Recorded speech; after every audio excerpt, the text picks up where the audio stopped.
Gente, antes da gente começar, não tem como fazer esse comentário de hoje sem spoilers. Então, se você não assistiu ao terceiro episódio e se importa com spoilers, eu, por exemplo, não me importo. Quanto mais spoilers eu tenho, mais coisas eu presto atenção numa obra. Agora, a maioria das pessoas não é assim. Então, por favor, né, dê uma pausa, vá assistir o episódio e retorne aqui depois para você ouvir o que a gente está comentando. Vai ser muito legal ter você aqui, mas a gente não quer atrapalhar a sua experiência. Bom dia, boa tarde, boa noite. Eu não sei como é que você está aí, mas pode ser boa madrugada também. Estamos aqui para mais uma edição do Dr. Canalha Cast, o terceiro programa e, na realidade, que faz referência ao quarto episódio de The Foundation, porque os dois primeiros episódios vieram juntos. Nós fizemos um programa só comentando os dois. Estamos aqui hoje, mais uma vez, com Anderson Freire, o Drills e o Joá. Estamos aqui para comentar com vocês o que nós achamos desse quarto episódio. E hoje eu vou segurar a minha língua, porque eu quero ouvir de cara. Sempre eu começo falando o que eu achei. Hoje eu quero ouvir dos meninos. O que vocês acharam, gente, do quarto episódio? Eu gosto sempre de abrir com a impressão que eu tive na família aqui, né? E aí, cara, acabou o quarto episódio, o Yuri levanta, olha pra mim e fala assim: ô pai, eu tô gostando muito mais da história do Império, dos Imperadores, do que da história da Fundação em Terminus. Cara, é exatamente o que eu tô sentindo. Sou obrigado a concordar com a palestrinha. Que dureza, cara. Cara, eu fico assim, porra, essa bosta dessa fundação podia acabar de uma vez pra gente ficar vendo os imperadores. Pô, lá vem aquele povo chato de novo. Pô, que saco, cara. E eu fico pensando assim, né? Mais uma vez, teve um episódio que está nas entrelinhas, né, do livro, né? O que está narrado ali não faz parte do livro, mas teve coisas muito interessantes, né? O Imperador, a versão adolescente, né, dos clones, com todos aqueles conflitos e com uma personalidade meio esquisita já. O Imperador adulto, Don Day, o Day indo para o mesmo caminho do antecessor dele, né? Se tornando autoritário e impulsivo, e o Dusk indo para o mesmo caminho que os antecessores dele, ou seja, já aprendeu algumas coisas e fala assim, cara, vai dar merda. Então, esse ciclo, né, que ele vem mostrando, apesar das diferenças de personalidades, né, entre os clones, que a gente já comentou no episódio passado, esse ciclo que está se mostrando é muito interessante, cara, porque é aquilo que o primeiro Cleon imaginou, cara, isso não pode não dar certo. A gente está com uma ideia muito simplista desse negócio, e o Cleon Dusk, né, aquele que foi desintegrado no episódio anterior, ele sacou que o negócio não está dando certo, e o Cleon Dusk de agora, né, também está olhando e falando assim, não está bom isso não. Então, apesar das diferenças, o ciclo estar seguindo, né, fechando o ciclo de novo, é uma ideia que está muito interessante. Vocês notaram que tem uma citação do Sandman nessa história aí? Eu não notei, não. Não. Porque é Dawn, Day, Dusk, Darkness. Todos os irmãos começam com a letra D, como no Sandman em inglês. Ah, que legal, é mesmo, cara. Bem pensado, não pensei nisso. É engraçado, porque eu vejo o Imperador um pouquinho... Minha leitura foi um pouco diferente, eu acho, saca? Que o Dawn é o bebê chorão, né? O que o Darkness sacou lá, que ele... Por que ele tá chorando? Tem algo errado. Ele chorou e falou, peraí, o Imperador não chora. Engole o choro, engole o choro. O Day é engraçado, ele tá ficando autoritário, mas ele tá ficando autoritário ao ponto... Quer dizer, num ponto que os outros não eram. Assim, o outro mais autoritário, o Império, né? De subverter a ordem da coisa toda. Sim. Né? Por exemplo, ele vai olhar para o plano do céu e falar, o cara estava certo. Né? E ele acusa o outro de você fez merda naquela vez, agora eu vou tomar conta para você não fazer de novo. E aí ele quebra toda a hierarquia dos três, né? Sim. O mais velho era encarregado de missões diplomáticas, o jovem devia ser um aprendiz e, eventualmente, alguém que dá um olhar juvenil, pueril para as coisas, para poder oxigenar, e o do meio devia ser autoridade, né? E aí ele subverte, ele se coloca como autoridade, mas ele que devia ser protegido, porque ele, na realidade, é o braço forte do Império, né? Delegando ao velho que se morrer, morreu, porque ele seria o embaixador, né? Ele assume esse lugar, isso é realmente muito interessante. Eu achei bem legal. Eu acho que essa questão dele decidir subverter a ordem tem a ver com a personalidade dele, né? Que a gente já comentou aqui, acabamos de falar. Cada um deles tem uma personalidade ligeiramente diferente, e a dele é diferente nesse sentido, a ponto dele querer abandonar o plano, né? Ou fazer algo diferente para ver se tem um resultado diferente. Ele está vendo que o negócio está naufragando. Uhum. Por outro lado, quando eu falo do ciclo, é isso, é do cara, num determinado momento, ele se sentir o todo-poderoso.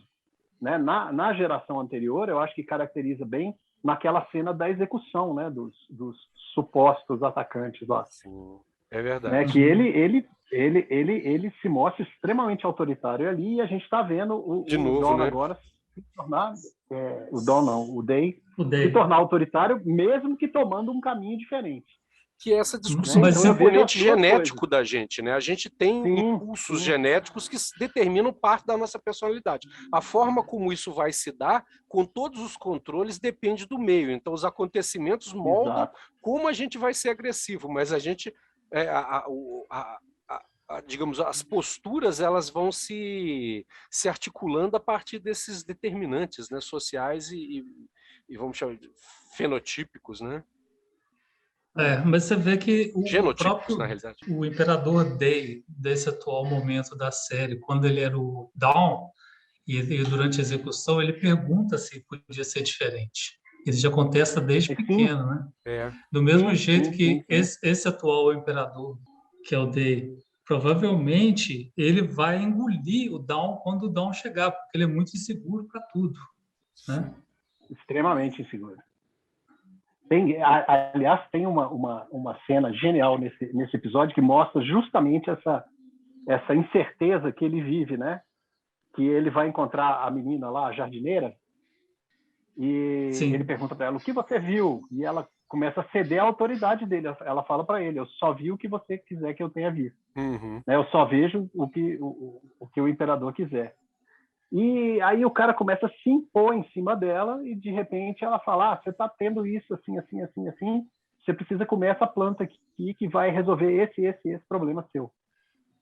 E aí ele continua gritando com ela e tal, não sei o quê, de repente ele para e fala assim, mas como é que é essa planta aí? Me explica aqui. Entendeu? Então, ele no mesmo momento, ele reconhece nela uma autoridade, né? No caso de conhecimento ali da botânica e tal, um conhecimento que ele não tem, e cede a autoridade dela, e a partir dali ele muda o comportamento com ela. Ele não deixa de desconfiar, né? Ele chama a outra serviçal dele lá e pede para ela, pergunta para ela o que é aquela planta mesmo, pede para ela comer a planta, mas ele vai se tratar com as folhas que a menina indicou. Então, é aquele negócio, ele tentou impor, aparentemente, né? Ele tentou impor a autoridade, porque é o que se espera dele. Mas, imediatamente, ele reconheceu a autoridade da outra, em termos de conhecimento, e cedeu. Então, ele é um cara que, assim, ele não está muito certo do papel dele, foi o que eu senti. Sim. É interessante, ou melhor, ele está certo do papel que esperam dele, mas talvez ele não esteja preparado para executar daquela forma. Ou não esteja afim, né? Ou não esteja afim. Ou não esteja afim. E o peso disso reflete... bom, a gente está dando spoiler, né? A gente avisou lá no início que ia dar spoilers, então podemos falar. Aquela própria coisa dele querer se matar é isso, é o total descontentamento com a imagem dele, né? Tem um cara... há muito tempo atrás, era da psicologia transpessoal, que é aquela psicologia que ficou indecisa em ser ciência e resolveu ser budismo. Né? Eu considero que ela nunca chega a ser psicologia e é um mau budismo, mas ainda assim havia um famoso psicólogo transpessoal chamado Léo Matos, que dizia numa das palestras dele que o suicídio era uma tentativa de fazer a morte psicológica do ego. Ou seja, eu não estou contente, feliz com a minha imagem ou a imagem que eu sou obrigado a viver nesse mundo, então eu faço literalmente aquilo que eu devia fazer simbolicamente, que é matar o meu eu, né? Então deixar de ser quem sou. Incompetente para mudar o peso de que é ser imperador, ele acha que ele não consegue enfrentar os irmãos e ao mesmo tempo não consegue esperar chegar a seu irmão dia para poder mudar a ordem das coisas, para poder ter essa força que ele gostaria de ter de mudar, ele tenta se matar, né? E aí, cara, isso me lembra muito a conversa dele com essa jardineira, me lembra muito alguns filmes antigos. Eu tenho 3 versões dele. A primeira delas em preto e branco, Ana e o Rei do Sião. A segunda, O Rei e Eu, com Will Brynner, aquele ator fantástico, careca, que cantava, dançava e tal. E uma terceira versão, que é Ana e o Rei. Essa eu não me lembro Bom, eu esqueci o nome da atriz, mas é Jodie Foster, é que faz a Ana. O autor é um moço oriental, que eu me esqueci o nome dele. Mas eu acho fantástica essa história, porque é justamente essa história da professorinha que vai atender aos filhos do rei do Sião e, de repente, o rei fica indeciso entre ser autoritário e aceitar os conselhos dela, que são sábios, né? E eu vi lá um pouco dessa dinâmica funcionando, claro, né, de um adolescente com uma jovenzinha também, né? Então eu achei bem legal isso. Eu não sei se vocês... Eu achei bonitinho, achei que rolou até meio que um crush ali entre os dois. Não sei. Isso é que eu sou a pessoa que vê crushes em tudo.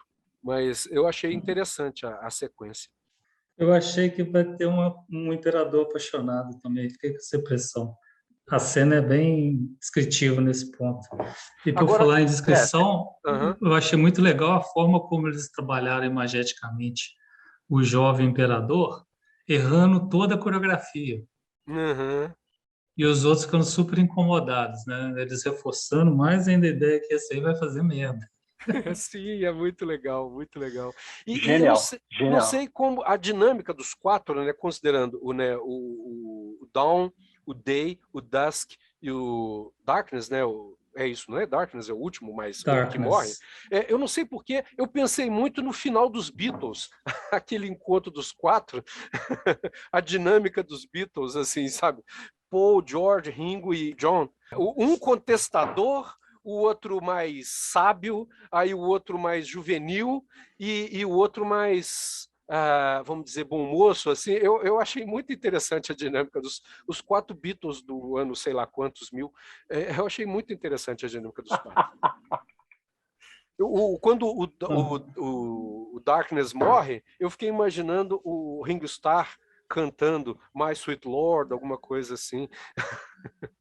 I really wanna see you. I really wanna love you. Mas isso é viagem da minha cabeça. A pessoa não fuma maconha, mas vê essas coisas e fica viajando. Muito doido. Ô, Cláudio. Oi. Precisamos fazer um acerto aí. My Sweet Lord é George Harrison. Mas eu falei o quê?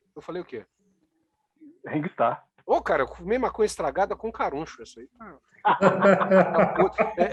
Maconha com aquele... Mofada. Não é mofada, não é maconha mofada, não. Como é que chama aquele cactus? Cactus de santo alguma coisa, aquele do Peru lá. Daime.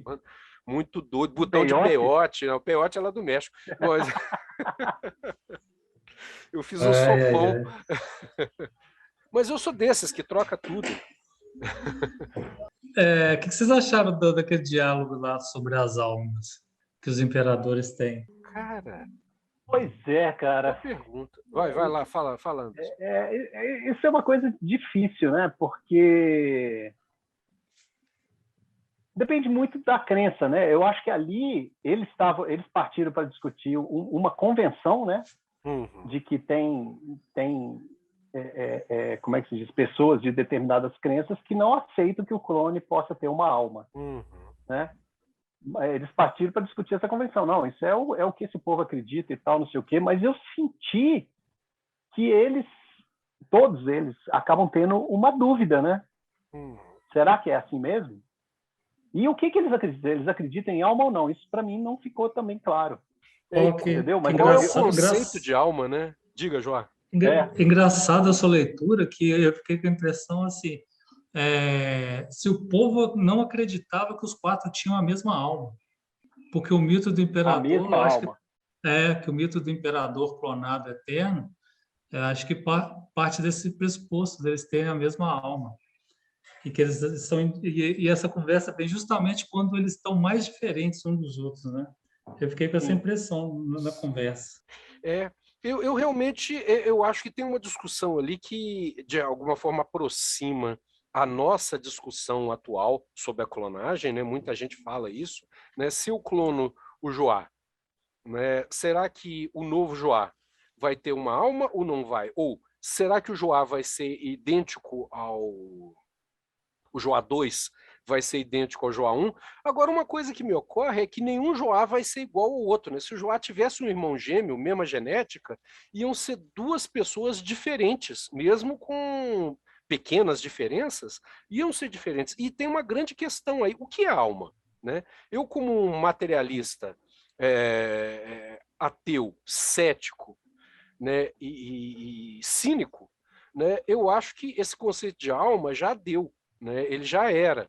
Então, o que a gente tem? Um apanhado de elementos que se juntam para compor uma individualidade. E aí, nesse sentido, se eu equivalo, é isso aí, Deus. Se eu coloco alma igual a uma individualidade, com certeza todos os clones vão ter uma alma. Isso é muito bem discutido aqui no Brasil. A Disney Plus traduziu como Os Defeituosos, essa série nova de animação. Deu branco aqui.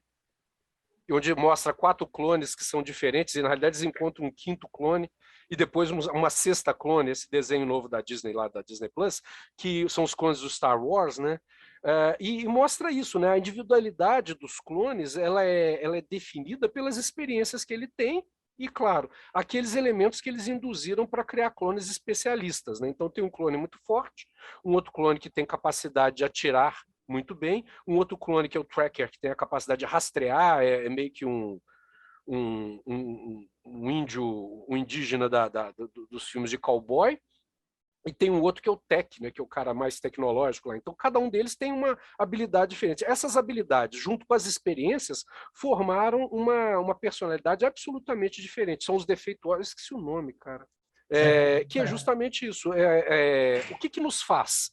Quem que faz de mim a pessoa que eu sou? São todos, eu estava pensando nisso outro dia, são todos os acidentes, todas as desgraceiras, as coisas boas e as coisas ruins que aconteceram na vida, né?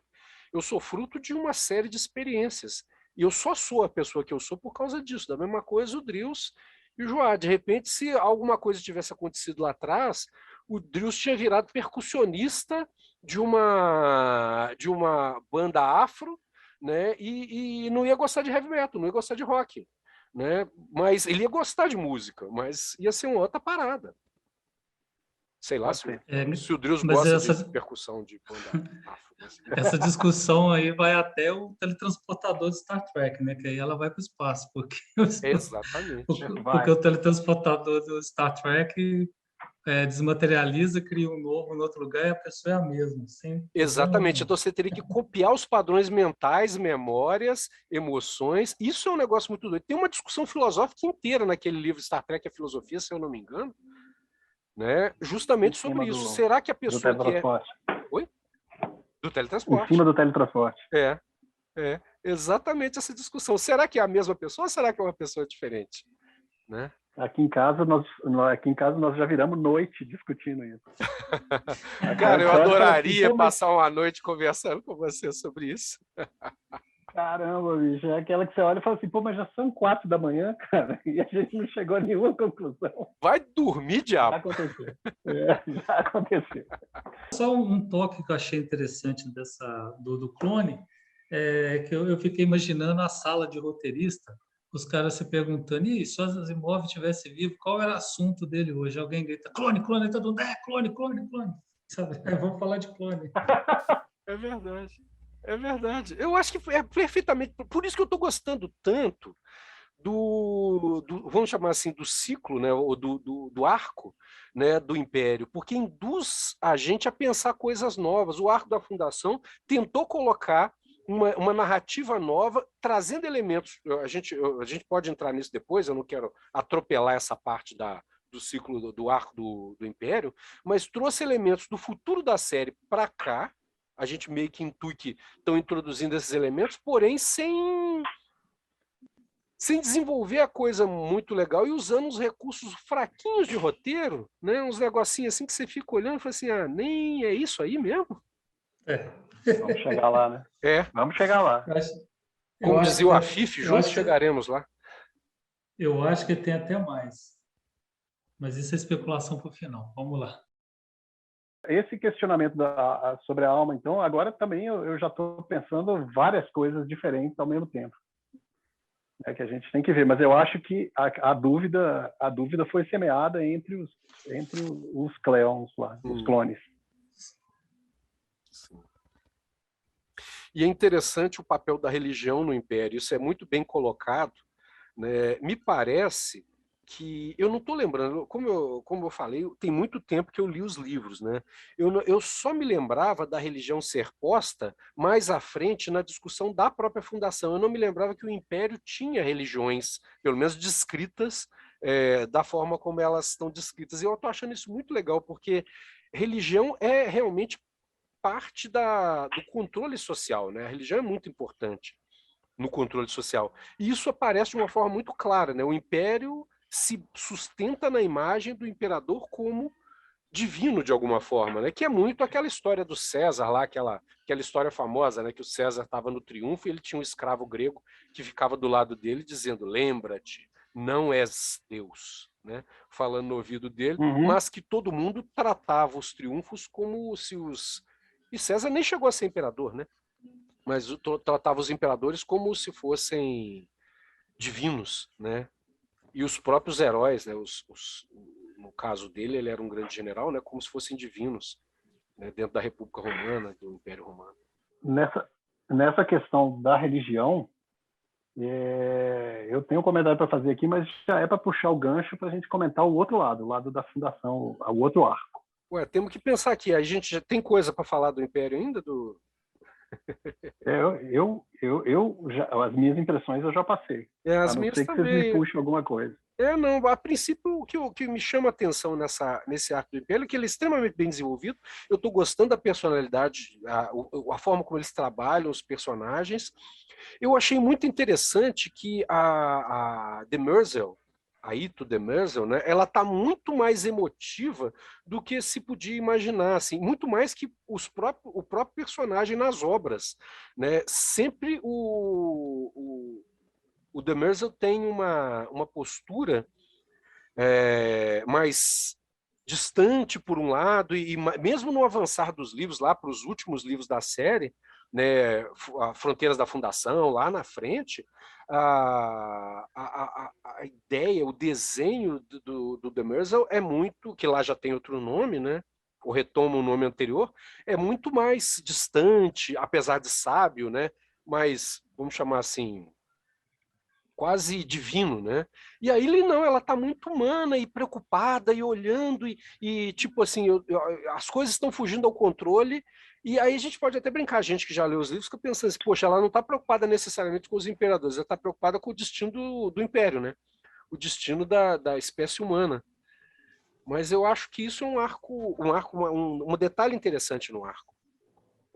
Eu não sei se é viagem minha, mas tem hora que eu olho para ela, assim, toda hora que os imperadores fazem uma cagada, eu juro que ela sorri. Cara, é muito leve, mas eu fico sem pressão. Já, eu tenho uma impressão semelhante, mas eu tenho a impressão também dela estar olhando para aquilo ali e pensando, cara, eu vou ter que tomar uma atitude em algum momento. Eu senti isso. E a hora que está acontecendo, algum deles está falando alguma bobagem ou fazendo alguma merda, ela tem uma reação desse tipo. Eu senti a mesma coisa. É aquela coisa assim de... eu lembrei, eu ia falar da mãe olhando o filho fazendo merda, mas eu tô lembrando do meme do Capitão Nascimento, né? Olhando assim, eu não sei qual que é essa vontade que você tem de fazer merda. É por aí. Podemos passar para a fundação, então? O arco Terminus? Deixa eu fazer. Fazendo um trocadilho infame, eu tô doido para Terminus com ele. Terminus com ele. Deixa eu fazer puxar aqui a partir dessa ideia da religião, cara. que teve uma passagem nesse episódio, né, que foi a abertura do episódio, né, que sai aquela moça lá e acende acende a pira, né? E eles vão falando que o Seldon meio que como é que se diz, para dar credibilidade à psicohistória e às teorias dele, ele transformou o negócio meio que numa religião. E eu lembrei nessa hora primeiro de uma cena do outro episódio, que tem o pessoal sentado na frente da estátua do Harry Seldon, né? E que, se eu não me engano, eu não lembro quem é que fala isso, que o Seldon, o negócio dele não era ser idolatrado, não era aquilo. Tem isso mesmo. Tem isso mesmo. E aí, cara, eu fiquei pensando como é que a coisa se reverte. Se reverte, não. Meio que se volta contra ele, né? Ele deu um cunho religioso à psicohistória e o pessoal está tratando dogmaticamente, né? Tem alguns momentos que a Salvor tem criticado, falando assim, gente, o plano não existe. Alguns membros da fundação estão chamando atenção para isso. Cara, o plano não é esse. E, de repente, alguém chega e fala, olha, o plano não é esse, mas isso aqui não estava previsto. Então, talvez o plano não exista. E, em determinado momento, o marido, né, o companheiro da Salvor, fala para ela assim, e se você for o plano do Seldon? Isso é bem então, legal. assim, esse conflito, o fato dele ter dado um cunho religioso à psicohistória, está desdobrando num comportamento por parte dos envolvidos na fundação, um comportamento de interpretação dogmática da coisa, mas já tem alguns deles que estão questionando se é isso mesmo. É interessante. Isso é muito bem representado naquele cara que é a cota da branquitude, lá da fundação, né? O que chega para discutir com a Anacreoniana, né? Ele é muito... Cara, ele é muito pastor, é muito padre, né, bicho? Ou então muito aquele cara, eu chamo de Papa Hóstia, aquele cara que tem na igreja, que ele quer ser mais padre que o padre. Eu conheci um senhor uma vez, lá na minha... Eu não vou declinar o nome, porque tem vários parentes dele que são meus amigos até hoje, mas que ele falava assim, eu faço tudo que o padre faz, eu só não consagro a hóstia. Ele é assim, eu sou o Harry Seldon, eu só não faço psicohistória. Só não faço psicohistória.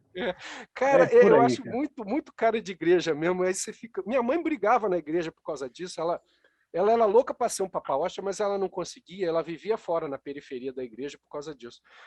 Ela entrava em rota de colisão com a galera, que queria ser mais Deus que Deus, né? Mais Deus que Jesus Cristo. Aí a gente tem gente assim governando o país hoje, né? Mas, enfim.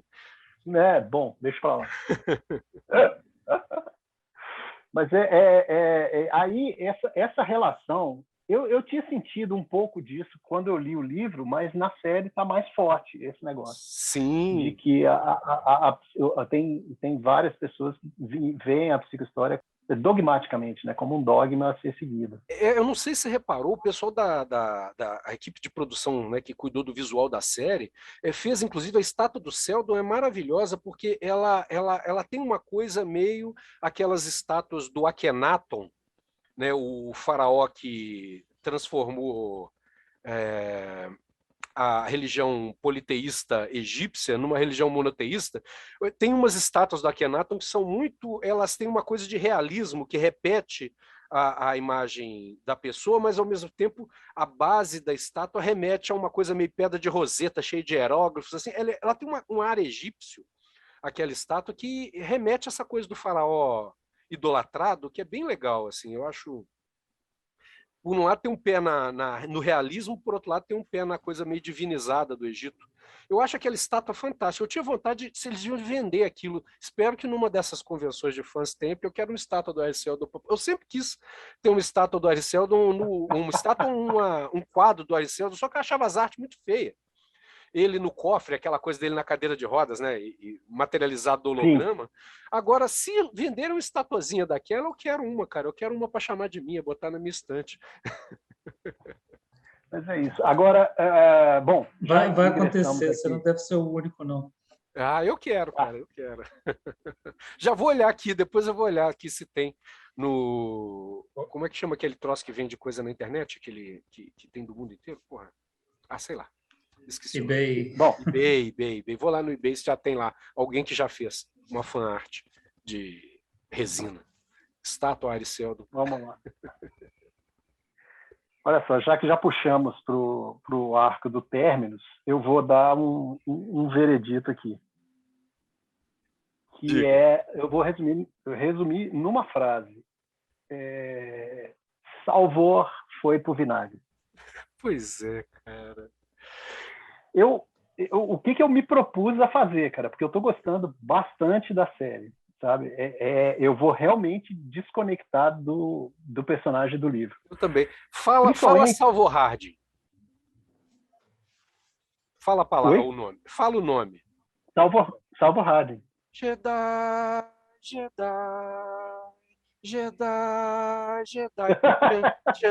Jedi.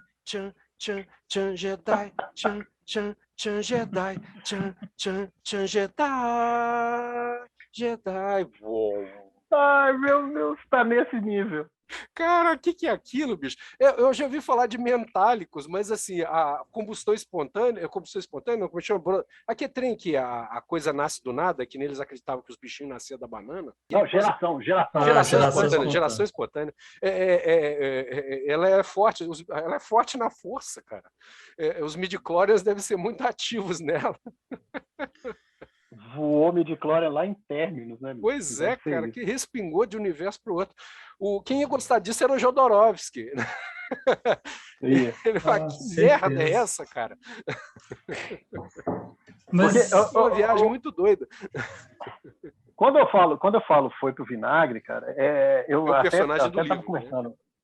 Né? Eu até estava conversando com o pessoal aqui em casa hoje, que é isso. Eu estou evitando de conversar com a família sobre o livro, né? Porque aqui em casa é só eu que li.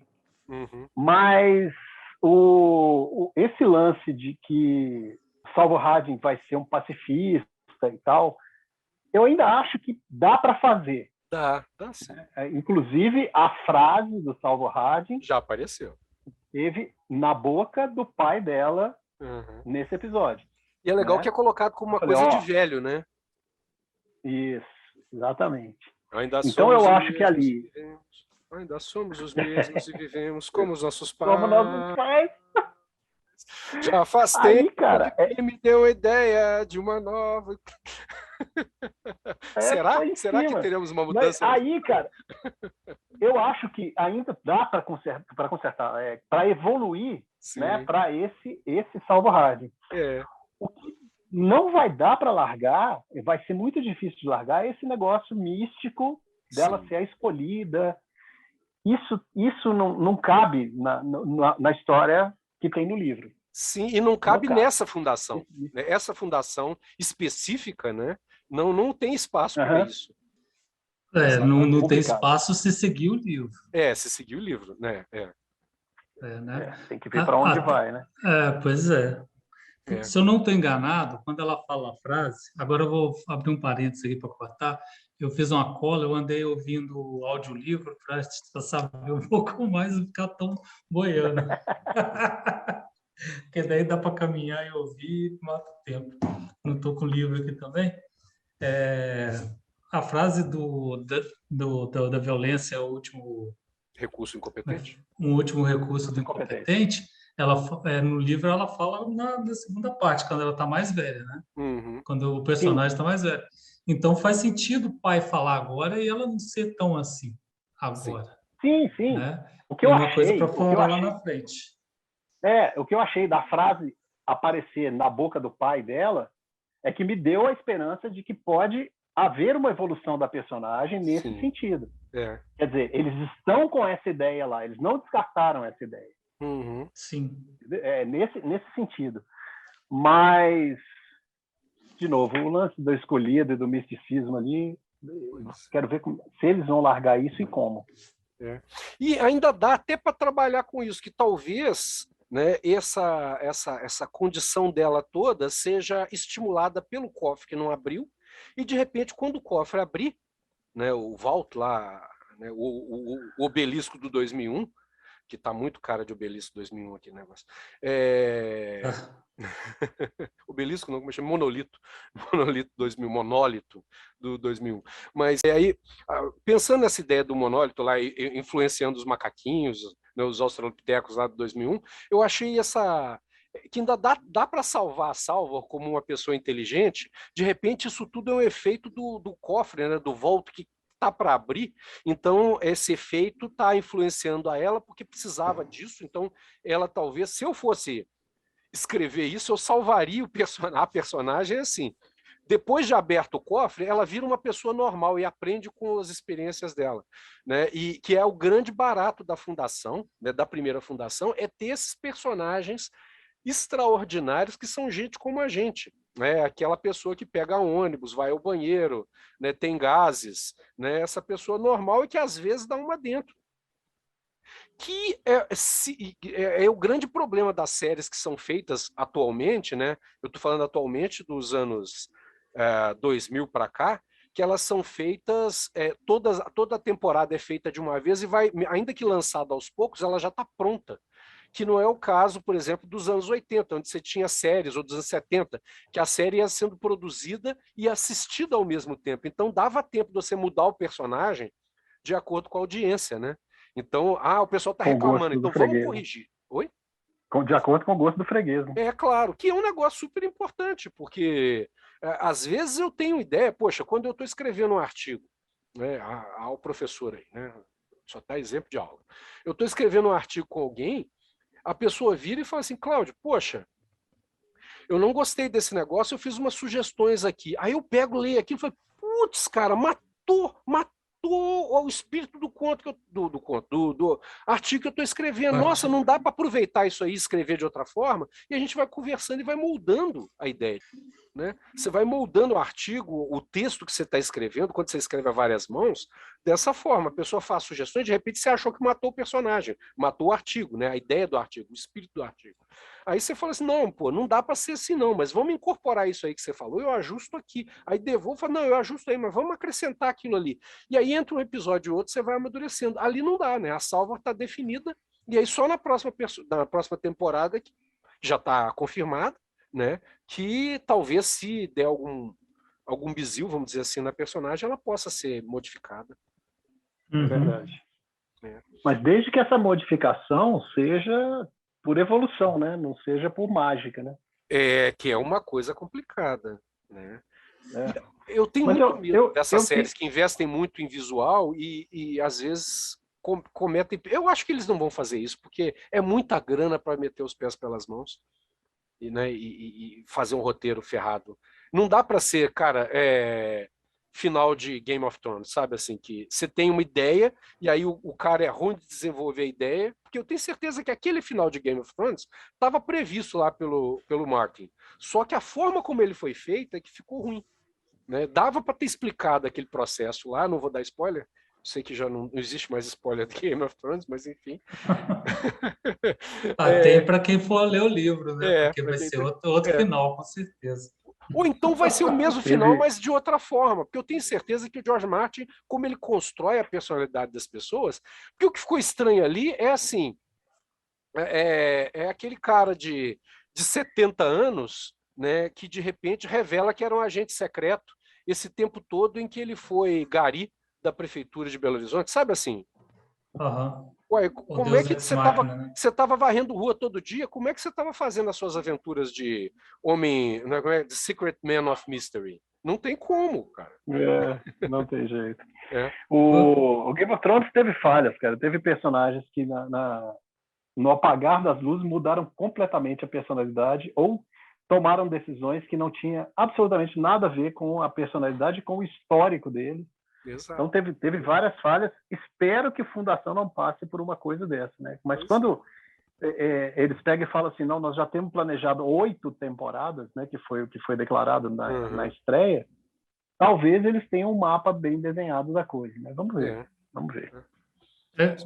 Eu acho diferente por um motivo, assim, porque no caso da Fundação você tem os 7 livros prontos. Isso. Né? Sim. E no caso do Game of Thrones teve coisas, por exemplo, a Arya, por exemplo, a série tem um final dela, um final que é dela, da série, saca? Porque os caras viram que aquela coisa, o público estava gostando muito dela e eles resolveram investir nela. E acabou que no efeito borboleta não tinha como você trazer de volta porque seria, entendeu? Porque seria, então, né? E você acabou mudando o final, porque pelo que eu ouvi por aí, li, não é ela que mata o Rei da Noite, saca? Aquilo foi uma decisão da série. E quando eles chegaram, perderam você vê literalmente na série Game of Thrones, quando perde a mão, é quando os livros acabam. Porque daí eles têm que inventar, os diálogos decaem, porque já não é mais baseado no livro, e eles queriam manter segredo demais, só os dois escreviam praticamente, em vez de juntar uma galera massa para escrever, sabe? Isso aí, a série foi caindo, até o tesão deles também com a série acabou, né? Com o D&D lá, os dois showrunners da série. O que se traduziu depois em eles não arrumarem emprego nem para pintar parede lá em Hollywood, né? Assim, os caras tinham um monte de proposta de trabalho, os caras, não vai dar não, aqui volta daqui a 10 minutos, não, aqui, ó, eu não vou te ligar não, mas aí você me liga, falou quando aí, ou nem eu te ligo, nem você me telefona. Os caras agora eles não conseguem nada. Deixa eu comentar mais uma coisa aqui. A gente está falando, né, que eles anunciaram 8 anos, né, 8 temporadas, e o João falou, mas já tenho 7 livros escritos. Pelo andar da carruagem, João, 8 temporadas eu acho que não chega no terceiro livro, não, porque... Já estamos quase no final dessa temporada e não evoluiu para o meio do primeiro livro. Não evoluiu no meio do primeiro livro. Nós já chegamos quase na metade da temporada. É verdade. É porque a gente está numa pegada dessa série que quem lê o livro, assim, a maioria das pessoas que leram o livro acha que é inadaptável o livro, né, se você for passar. A não ser, assim, eu vejo como se fosse... sabe esse que saiu agora, Star Wars Visions, que você lança um monte de episódio descolado um do outro, cada um fazendo de um jeito. Se você pegar se você pegar cada capítulo do... Mas é mais um caso como se fosse uma antologia, porque o livro parece uma antologia, apesar dele ter uma sequência. É como se você fizesse um filme, o Harry Seldon discutindo com o imperador. O outro livro já é a Fundação. Lá na Fundação, e por aí vai, sabe? Porque é muito fragmentado. E para um showrunner, para um roteirista, um livro desse aí para você pegar e fazer uma série, né? É um prato cheio, porque tá cheio de lacuna para você preencher. Ele só tem que dar um jeito da primeira história encaixar na segunda, né? E elas têm que fazer sentido, porque você tem que lembrar sempre que a Fundação é uma história de 1000 anos. Guardadas as proporções, é meio que o Geralt de Rivia, né? Lá do... Como é que é o nome da série? Como é que ficou o nome da série mesmo? Sim, The Witcher. The Witcher, né? Que são vários pontos, aí vai para trás, vai para frente e tal, e aí para você fazer um filme ou fazer uma série, você tem que botar essa loucura em ordem, né? Então, e criar pontes entre uma coisa e outra. Essa foi a série que eu só suportei por 10 minutos. Mas eu não cheguei ao final do primeiro episódio. Nós estamos chegando agora no problema. Daí eu vou voltar para aquilo que eu falei no episódio. Você tem que lembrar sempre, quem está fazendo isso é Hollywood. Hollywood não vai fazer isso para o leitor do livro, vai fazer isso para a audiência da Apple TV. É muito diferente, né? Exatamente. E a audiência do Caribe. Então, tem coisas que estão lá no segundo livro que, se você não colocar indícios agora, vai parecer que é jogado. Por isso que estão jogando o Jedi agora. Sim, é verdade. E a cena extra, que esse episódio teve uma cena extra no final, a cena extra do final já dá todo o indício que ali está sendo construída a ideia do terceiro e do quarto livro, para mim, na minha opinião. É verdade. Não, faz sentido. A gente fez na conversa sobre fundação que a gente teve aqui em casa, eu estava mais ou menos colocando como é que é o clima dos livros, né? E apareceu um exemplo aqui. Eu não sei se vocês viram essa série, é uma minissérie inglesa que chama Oslo, que conta a história do encontro que teve entre palestinos e israelenses para discutir a situação da Palestina, promovido por duas pessoas, né? Uma funcionária do Ministério Exterior da Noruega e o marido dela promoveram esse encontro em Oslo, né? Uns encontros extraoficiais para discutir a situação da Palestina. Eu achei a série sensacional. A minissérie, eu acho que são 3 ou 4 episódios. Eu achei sensacional, cara. Mas aí eu fiquei pensando que eu nunca ouvi ninguém comentando sobre essa série. Então, eu cheguei à conclusão que só eu que assisti. Então, se a fundação... Porque a série, basicamente, são... eles alugam uma casa, os representantes da Palestina vêm, os representantes de Israel vêm, eles sentam, discutem, brigam, bate-boca, pegam, arrumam as malas e vão embora. Depois eles voltam para outro encontro.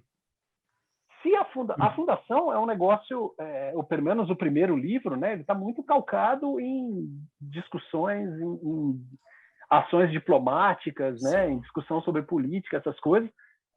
Eu acho que a audiência não ia dar conta. Então, realmente precisa ter alguma ação, né, algum romance, alguma coisa, para as pessoas poderem se ligar à história. Inclusive para as pessoas se reproduzirem, né? Elas têm que vir de algum lugar. Já dizia o Darwin. Eu tive um insight aqui agora interessante. Eu tive um insight aqui que no segundo episódio tem uma fala que eu acho que agora veio na minha cabeça que faz sentido, que aquela questão da reprodução, né? Que eles levam, você vai querer ter o filho aqui no espaço, né? Uhum. Na nave, né? E por que você não deixa no banco o genético para esperar a gente chegar? Daí minha pergunta é se o plano já estava, né? Então, se o plano do Harry Seldon já está nesse lugar, e genética é um ponto muito forte dentro da história, a gente vê isso na questão da clonagem do imperador.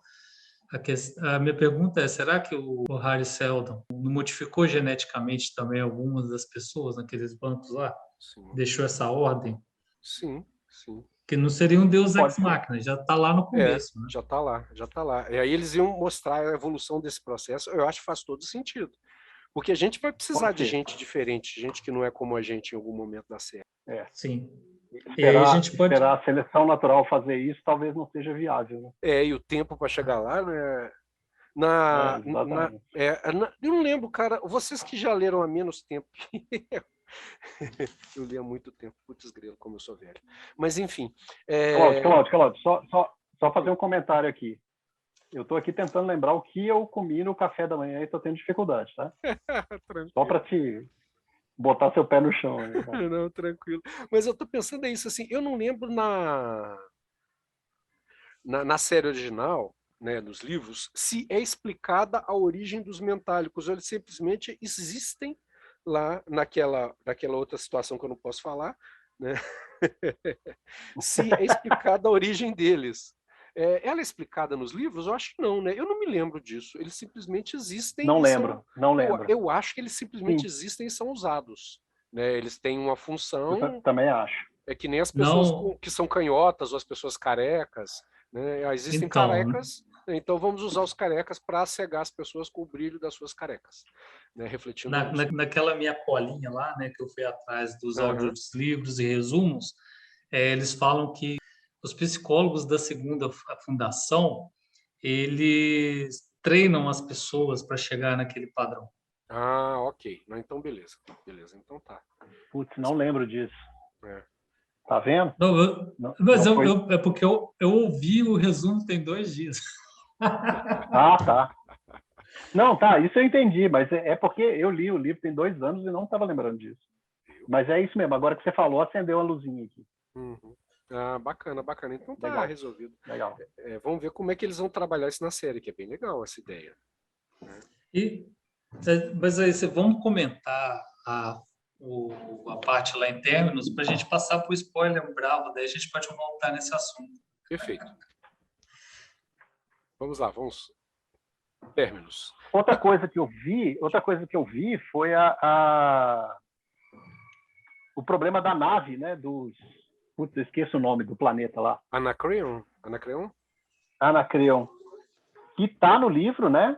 Mas por motivos diferentes, né?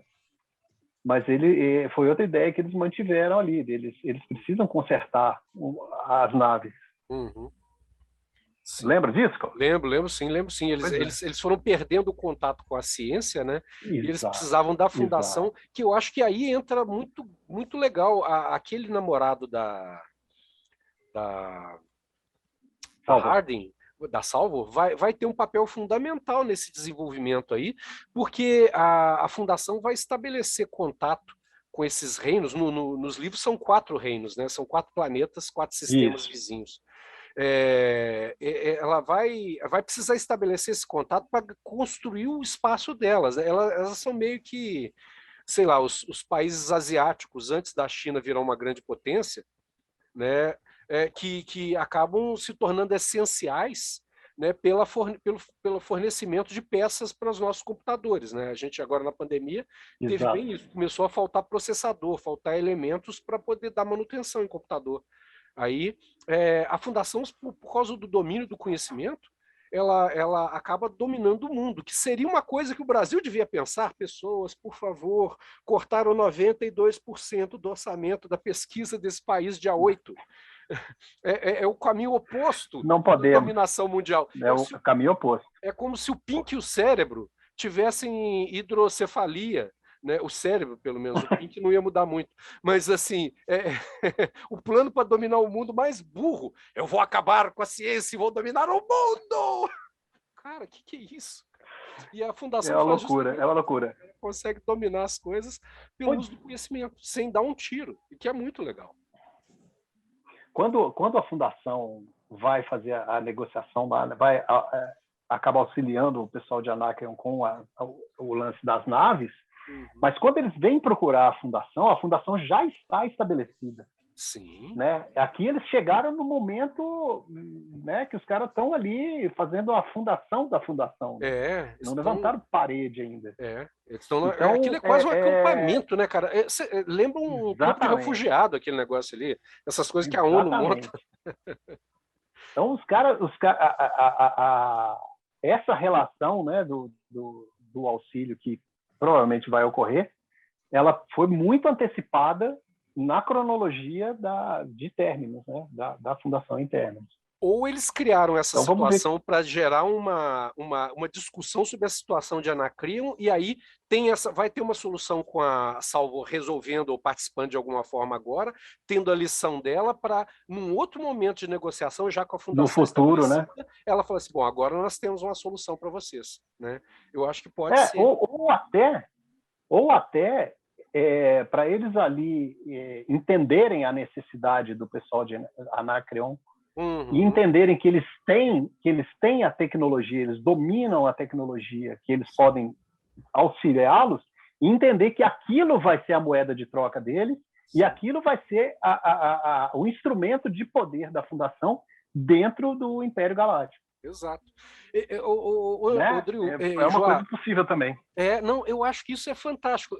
Trazendo para a nossa realidade, eu estava pensando aqui, vocês lembrar, acho que foi semana passada, na retrasada, aquele indivíduo que ocupa a presidência desse país esteve aqui em Minas Gerais lançando a pedra fundamental, só que ele não teve coragem de vir à universidade, claro, porque ficou com medo, daquele centro de produção de vacinas, que pretende ser uma das unidades mais modernas de produção de vacinas nessa parte do mundo, porque ela, teoricamente, vai dominar todas as etapas de produção, inclusive dos insumos. Né?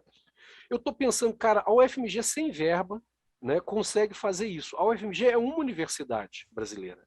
Né? Tudo bem que ela é a melhor universidade federal do país. Né? Tem outras universidades à frente, públicas, todas elas, mas elas são estaduais. Né? No caso é a USP e a Unicamp. Né? Mas a gente olha o que é uma universidade, o que uma universidade pode fazer. Imagina se a gente tivesse investimento, se todas as nossas universidades recebessem investimento. Claro, cada uma ia ter a opção, né, numa área. E se a gente tivesse um governante minimamente inteligente, como é o caso do atual prefeito, né? Ele tem sérias limitações, mas ele é consideravelmente mais inteligente que o governador e que o presidente da República, né? Coitado. Mas eu gosto dele, apesar de tudo. Né? Entre os males, o menor. Apesar de ter um excelente gosto para um time de futebol e uma excelente história familiar. Mas então, o que acontece?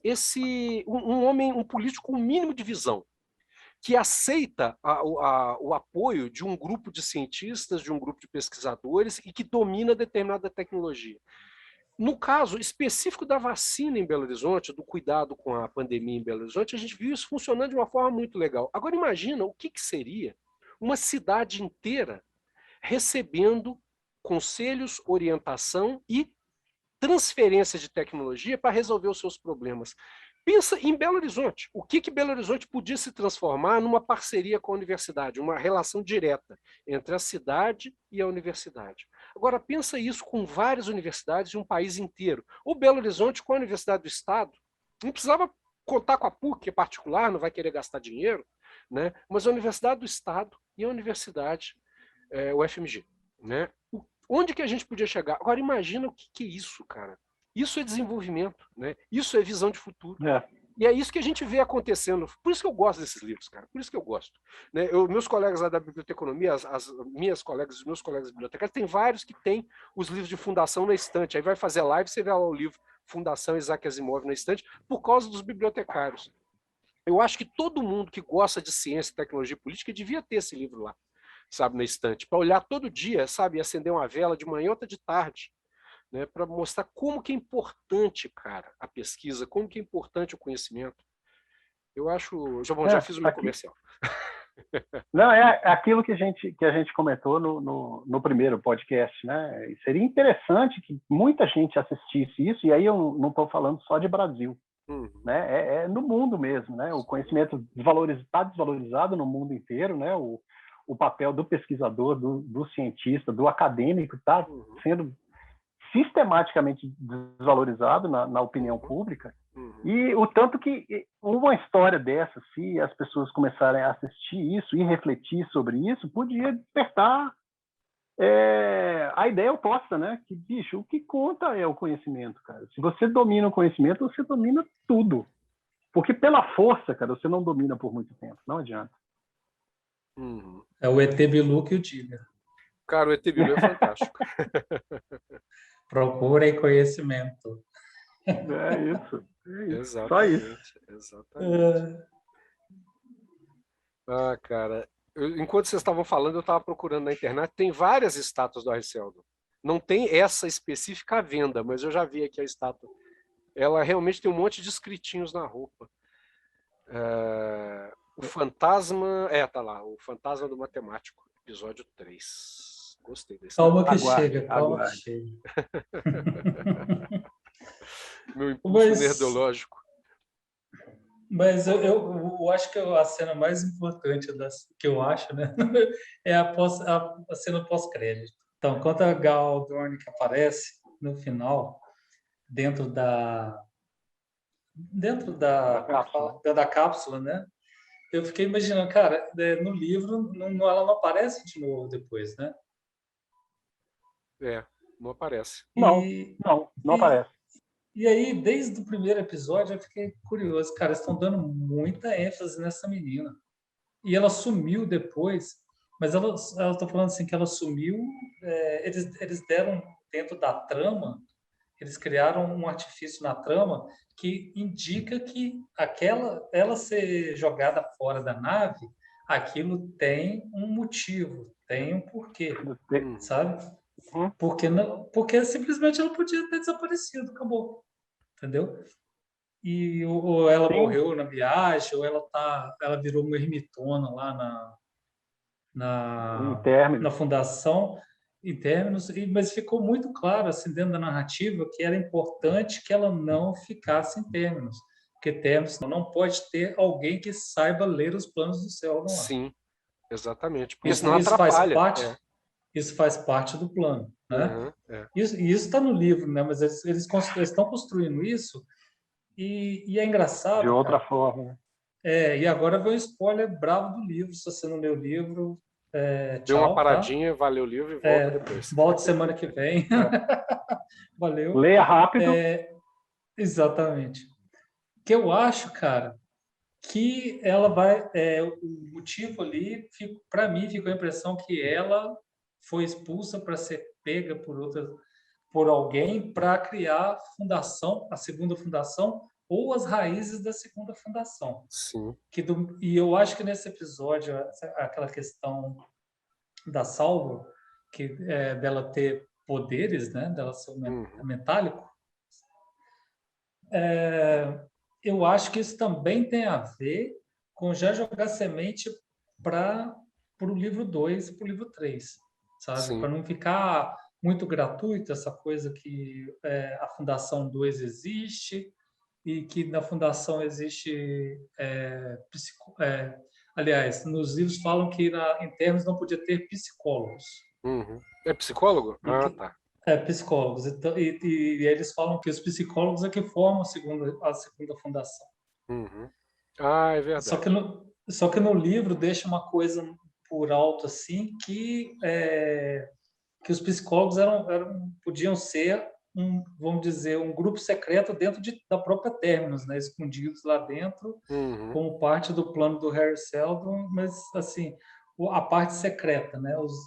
A KGB do Harry Seldon, que vai ficar fazendo essas coisas. Só que daí eu acho que eu tô achando que eles já estão implantando isso na história para não ficar solto, e até para reivindicar assim, pessoal aí que gosta de Star Wars, estava tudo aqui, ó. A gente só não tem sabre de luz, mas estava tudo aqui no livro. Se você tivesse lido antes, vocês não iam ficar nessa aí. É verdade. Mas o que vocês acham? Mas isso é uma especulação minha, assim, né? De ver se vai dar certo ou não é outra coisa. Mas eu fiquei com essa impressão que pode estar indo para esse lado. O que vocês chegaram a alguma outra conclusão? Não, eu tive a mesma impressão. Eu não sei o que Durius acha, mas eu tive a mesma impressão, que está sendo construída em paralelo justamente aquilo que você falou lá na parte sem spoilers, né? Que é para não ficar um Deus Ex Machina, né? Um negócio que é assim, tcharam, aparecemos. Exatamente. Eu vou ser sincero, cara, eu não especulei em cima disso. Não, eu só falei, bom, ela tá ali e ela vai voltar. Depois, no dia seguinte, que eu fiquei matutando. Mas Gal Dornick não voltou, né? Até onde eu avancei na história. Mas vamos lá, né? Mas é engraçado que é aquilo que eu falei. Os roteiristas estão aproveitando todas as brechas que o livro deu. Sim, Porque, como disse o Cláudio, escrevendo nas entrelinhas. Porque se a Gal Dornick não tem destino no livro, o roteirista pode fazer o que ele quiser. Exato. É verdade. É uma página em branco. Isso é bom, né, cara? Isso é bom, a gente ter essa liberdade de criar, poder ter material para criar. Porque aquela coisa que os antigos já falando, tem uma frase brasileira que é antiga, né, que não é a violência é o último recurso do incompetente, que é quem cala consente. Né? Então, se o Isaac Asimov não disse nada, ele aceitou que a gente possa fazer o que quiser com ela. Então...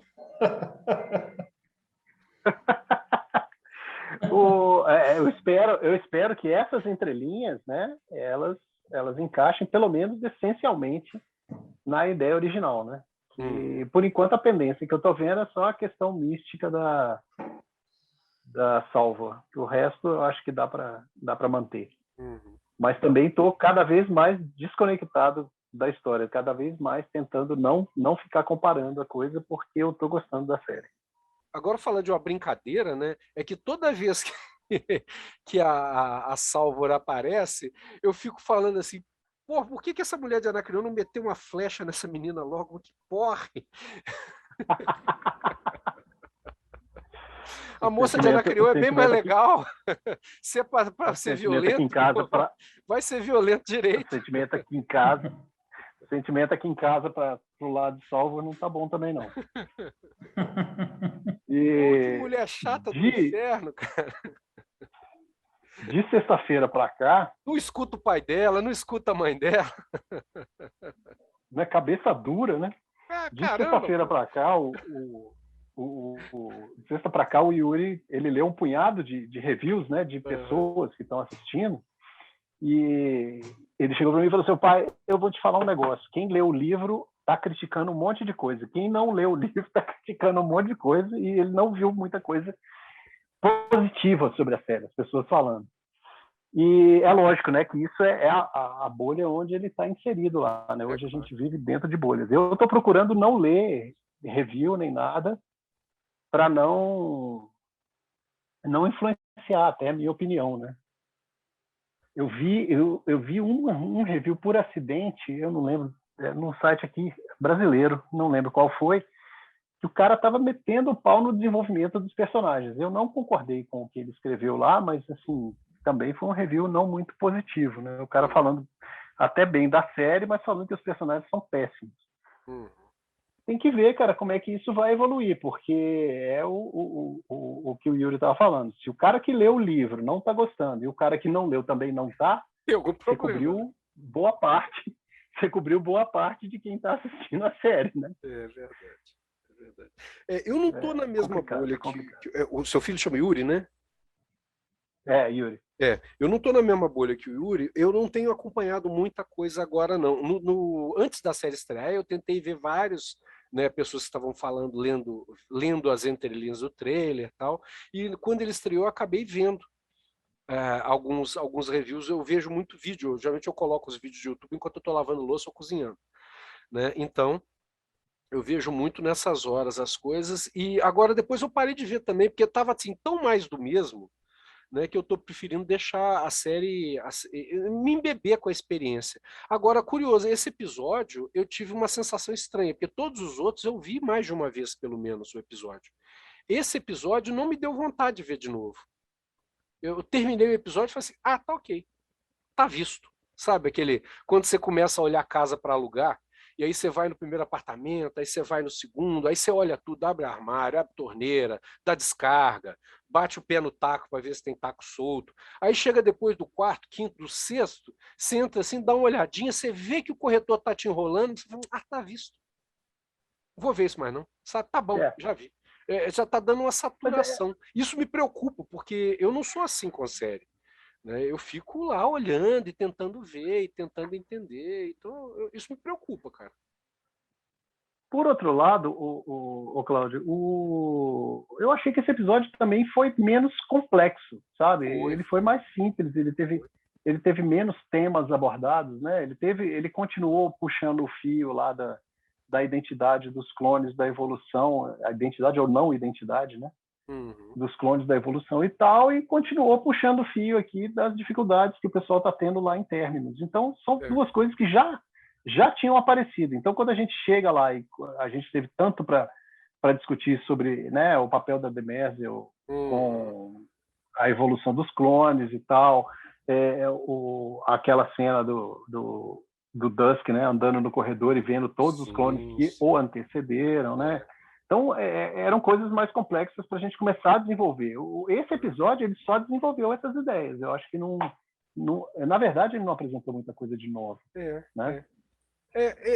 Eu acho que você tem razão. Ele não chega a ser um episódio barriga, mas ele só desenvolveu, tem razão. Eu acho que a sua análise é perfeita. Eu acho que foi isso. Ele realmente só desenvolveu, deu um pouco mais de... sabe quando você planta uma plantinha em território...